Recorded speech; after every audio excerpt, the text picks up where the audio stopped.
तो तुम राजकुमारी की दासी हो? जी।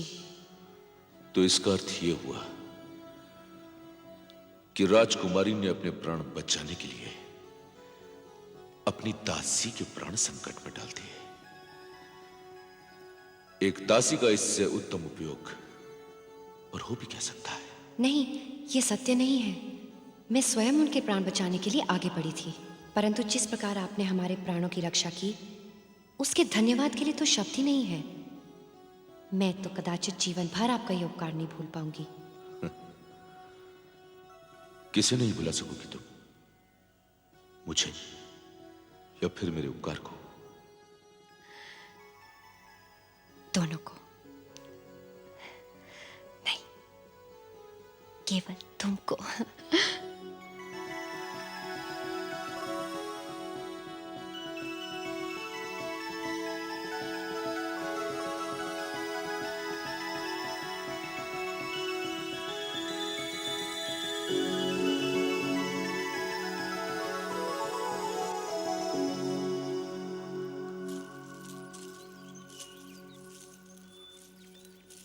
क्या सोच रहे हैं आप? राजकुमारी आसावरी, सोच रहा था कि मेरे मित्र ने कितनी सच्ची बात कही थी। क्या कहा था आपके मित्र ने? उसने कहा था कि क्रोध भावनाओं का पट कुछ देर के लिए अवश्य बंद कर देता है, किंतु किसी कन्या का सुंदर रूप जब वायु का झोंका बनकर आता है तो वो पट अपने आप खुल जाता है। किस पर क्रोध किया था आपने?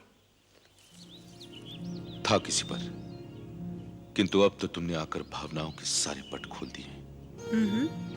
तो फिर कल आप जाने की बात क्यों कर रहे थे? वो तो मैंने जानबूझकर कहा था। जानबूझकर? किंतु क्यों?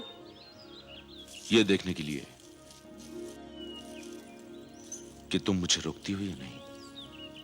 मेरा बस चले तो मैं आपको हमेशा के लिए रोक लूं। कुछ और भी तो हो सकता है। क्या? यही कि यहां रहने के बदले मैं स्वयं तुम्हें अंगराज्य ले चलूं।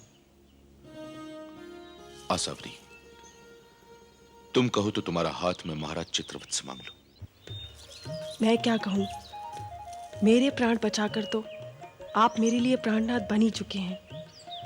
मेरे जीवन पर तो बस अब आप ही का अधिकार है। आसावरी, मैं महाराज से आज ही बात करूंगा।